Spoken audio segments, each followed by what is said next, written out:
오늘은 테슬라가 최근 어떤 움직임을 보이고 있는지, 그리고 그 조용한 변화들이 앞으로 어떤 흐름을 만들어낼지 살펴보겠습니다. 겉으로는 생산 확대와 신모델 출시처럼 익숙한 뉴스들이 이어지고 있지만 그 안을 들여다보면 테슬라가 중국 시장 압박과 글로벌 경쟁 속에서 방향을 다시 잡으려는 흐름이 분명하게 보이는데요. 특히 상하이 기가팩토리의 생산 조정, 한국을 포함한 주요 시장에서의 판매 전략 재편, 그리고 충전 생태계 개방 같은 변화들은 단기 실적을 넘어 당 국면을 준비하는 신호로 읽힙니다. 오늘 영상 끝까지 보시면 테슬라가 왜 지금 이 타이밍에서 움직이기 시작했는지, 그리고 그 선택이 앞으로 시장을 어떻게 흔들지 조금 더 선명하게 보일 겁니다.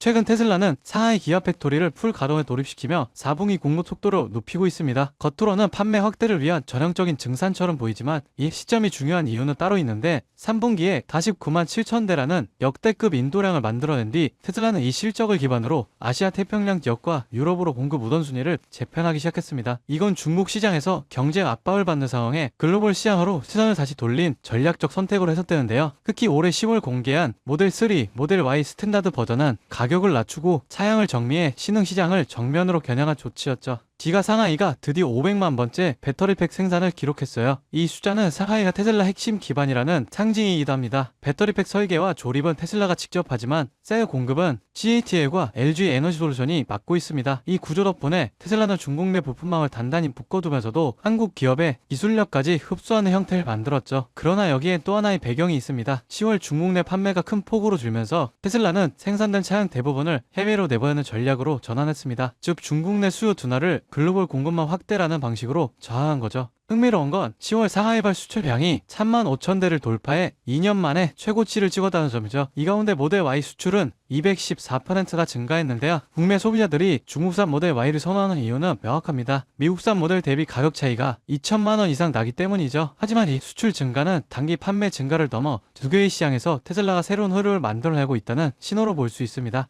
여기에 테슬라 코리아가 오랜만에 강한 카드를 꺼냈습니다. 브랜드, 차종 관계없이 트레이드인을 완료하면 5,000km 슈퍼차저 지원 혜택을 제공하는 이벤트를 시작한 것이죠. 재밌는 건 이 과정에 앙금마켓 중고차 시스템을 직접 연동했다는 점인데요. 딜러 감가 없이 판매자가 결정한 가격으로 매각할 수 있고, 빠른 판매를 원하면 경매로 넘기는 방식까지 제공됩니다. 이 흐름은 내연기관 오너를 전기차 생태계로 끌어들이는 진입 장벽 제거 전략이라고 보는 편이 맞습니다. 여기에 기존 테슬라 차량을 넘길 경우 오토파일럿, FSD 이전까지 가능해진 건 승선 고객층을 잡아두기 위한 조치이기도 하죠. 그리고 이 전략은 충전 생태계에서 더 강력한 연결을 만들어냅니다. 최근 테슬라는 슈퍼차저 정보를 구글 지도와 연동해 충전 가능한 포트들을 실시간으로 공개하기 시작했습니다. 기존에는 테슬라 차량 내비게이션이나 앱에서만 확인할 수 있었지만 이제 비테슬라 운전자도 충전소 혼잡도를 바로 확인할 수 있습니다. 테슬라도 충전 생태계를 외부로 더 넓게 개방하기 시작했다는 뜻이죠. 특히 5,000km 무료 충전 혜택과 충전소 실시간 정보 공개가 연달아 발표된 흐름을 보면 단순히 고객을 유입시키는 수준을 넘어 EV 사용자의 전체 경험을 통합하려는 의도가 선명해집니다. 그리고 이 지점에서 중요한 질문이 하나 생겨납니다. 테슬라가 충전 인프라 개방을 이렇게 빠르게 확장하는 이유는 무엇일까? 이 부분을 알게 되면 앞으로 테슬라가 시장에서 어떤 계획을 세우고 있는지 조금 더 명확하게 보이기 시작합니다. 요즘처럼 방향성이 불확실한 장세 속에서 어떻게 해야 안정적으로 그리고 꾸준히 큰 수익을 가져갈 수 있을까요? 눈에 띄는 대장주들, 소위 말하는 M7 같은 종목들은 이미 너무 많이 올랐습니다. 지금 들어가서는 예전 같은 수익률을 기대하기 어렵죠. 하지만 진짜 기회는 항상 그 대장주들 바로 뒤에서 움직이는 수혜 종목들에게서 나옵니다. 이 기업들은 시가총액이 작고 아직 시장의 스포트라이트를 받지 못했기 때문에 조용히 움직이다가 한 번에 터질 가능성이 큽니다. 무엇보다도 소액으로 접근이 가능하고 리스크 관리도 훨씬 수월하죠. 즉 적은 자금으로도 큰 수익을 노릴 수 있는 구조가 바로 이런 종목들에서 만들어지는 겁니다. 지금도 테슬라 주가가 흔들리고 AI 성장세가 둔화된다는 얘기가 들리지만 실제로 시장 안쪽에서는 테슬라와 엔비디아 중심의 2차 AI 랠리가 이미 시작됐습니다. 첫 번째 파도는 2020년이었죠. 그때 테슬라가 10배 넘게 오를 때 그 옆에서 더 큰 폭으로 움직인 기업들이 있었습니다. 배터리셀을 공급한 파나소닉, 테슬라 모터 라인을 자동화한 SFA, 충전 인프라 기업 블랭크 차징은 불과 6개월 사이에 400% 이상 상승했습니다. 전기차를 만드는 회사보다 그 옆에서 기술을 공급한 기업들이 더 많은 수익을 냈다는 뜻이죠.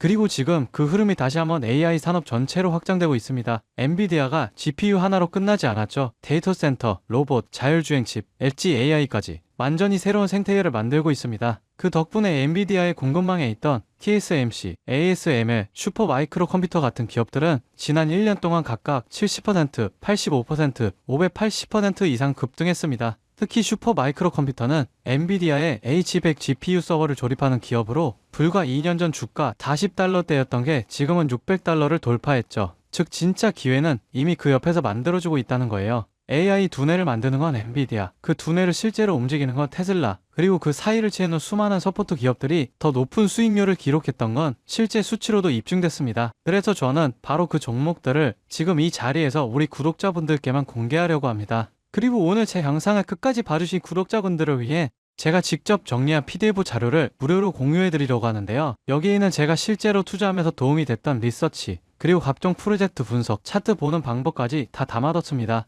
저와 같이 투자로 인생을 바꿔보고 싶은 분들이라면 꼭 필요한 내용들입니다. 영상 아래 더보기 버튼 누르시면 파란색 링크 하나가 보일 거예요. 간단하게 설문조사 진행 후 전송 버튼만 눌러주시면 확인 후에 수익 가능성이 가장 큰 수혜 종목 리스트 바로 보내드리겠습니다. 구독자 한정이고요. 음전 요구도 투자 강요도 절대 없습니다. 그냥 받아보시고 정말 올라가는지 확인만 해보셔도 앞으로 투자 방향이 완전히 달라지실 겁니다. 마지막으로 제가 강조드리고 싶은 게 있습니다. 아무리 좋은 정보와 기회도 행동하지 않으면 아무 소용이 없습니다. 아, 좋은 말이네 하고 흘려버리면 또다시 놓치게 되는 거예요. 작은 돈이라도 작은 행동이라도 지금 시작하셔야 합니다. 5만원, 10만원이라도 시장의 흐름 안에 들어간다는 게 중요합니다. 설령 제가 소개해드린 종목에 당장 투자하지 않더라도 받아보고 직접 공부해보면서 흐름을 이해하는 것만으로도 여러분께 큰 경험이 되고 앞으로 투자 판단을 할 때 중요한 기반이 될 거라고 생각합니다. 그 작은 발걸음이 몇 년 뒤 내 삶을 완전히 바꿀 수도 있으니까요. 제가 준비한 PDF 자료도 꼭 받아가셨으면 좋겠습니다. 구독과 좋아요, 알림 설정해주시면 영상 만드는데 큰 힘이 됩니다. 긴 시간 시청 감사드리고요. 다음 영상에서 뵙겠습니다.